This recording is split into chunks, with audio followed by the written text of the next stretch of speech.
Think of a thermistor, a portmanteau of thermal and resistor, as a thermometer that speaks the language of electricity.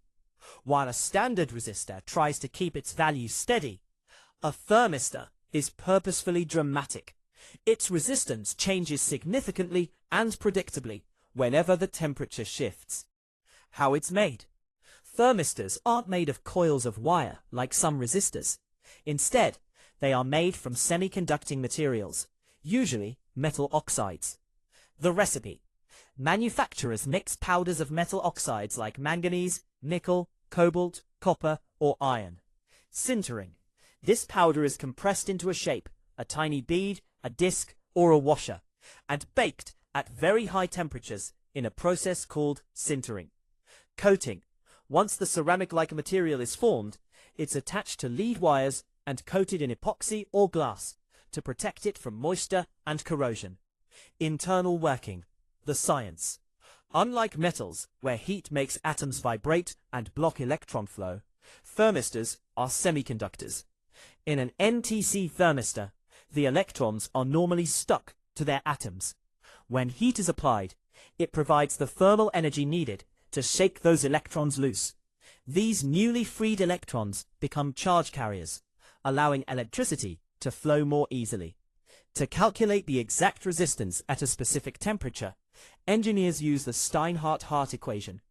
To understand how a thermistor works internally in more detail, we have to look at the world of quantum mechanics and solid-state physics, specifically how electrons behave in semiconductors. The internal physics, the band gap secret. Most thermistors, specifically NTC types, are made from ceramic semiconductors. Unlike a copper wire, a conductor, where electrons flow freely like water in an open pipe, a semiconductor acts more like a bridge with a gate. The energy bands. In these materials, electrons exist in two main states. The valence band, where electrons are stuck to their atoms. They can't move to create electricity here. The conduction band, the highway where electrons move freely. Between these two is a band gap, a forbidden zone where electrons aren't allowed to stay.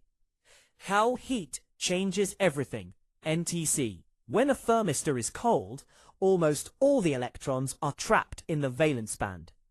Because no electrons are on the highway, conduction band, the resistance is very high. When you add heat, you are actually injecting thermal energy into the material. This energy kicks the electrons across the band gap and into the conduction band. The hotter it gets, the more electrons jump the gap. Since more electrons are now free to flow, the resistance drops. While NTCs use the band gap to increase flow, switching PTC thermistors use a different trick involving grain boundaries. Inside a PTC ceramic, there are millions of tiny crystal grains. At normal temperatures, electrons can hop from one grain to another easily. However, when the material reaches its Curie temperature, the crystal structure actually shifts. This creates a massive electrical wall, a potential barrier, at the edge of every grain. Suddenly, the electrons find it nearly impossible to jump through, causing the resistance to skyrocket instantly. A practical example: the smartphone battery. Let's look at how your phone uses this internal physics to stay safe.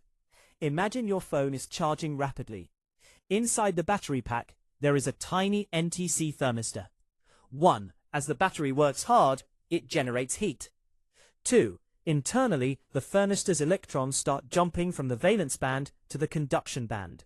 The phone's brain, the power management IC, sends a tiny constant current through the thermistor and measures the voltage. 4. Because the thermistor's resistance has dropped, the voltage drop changes. The phone's brain sees this voltage shift and says, "Whoa, the resistance just tanked. That means it's getting too hot." The phone then automatically slows down the charging speed to let the battery cool. Common uses: protecting your house, HVAC. In your air conditioner or heater, thermistors are placed in the airflow. They are far more sensitive than old-fashioned mechanical thermostats. Protecting your electronics, inrush limiting. When you first plug in a big power supply like a desktop PC, There is a massive gulp of electricity, called inrush current, that could pop a fuse. Engineers put an NTC thermistor in the way. When it's cold, off, its resistance is high, so it blocks that initial gulp. After a second of current flow, the thermistor warms up, its resistance disappears, and the computer runs normally, with no wasted energy. Kitchen appliances. Your digital oven, toaster, and coffee maker all use thermistors to ensure the heating element doesn't melt the plastic housing or burn your toast. They provide a constant stream of data to the control board, allowing for precise temperature simmering, rather than just being on or off. Fire detection. Some fire alarms use PTC thermistors. When the ambient heat hits a specific threshold, the Curie point, the resistance spikes, which can be used as a trigger to set off the siren. Thermistor versus RTD, the rivalry. You might hear about RTDs, resistance temperature detectors. While both change resistance with heat, here is the cheat sheet comparison. Thermistors, highly sensitive, detect tiny changes. Cheap, but only work well in a limited temperature range, usually -90 degrees Celsius to 130 degrees Celsius.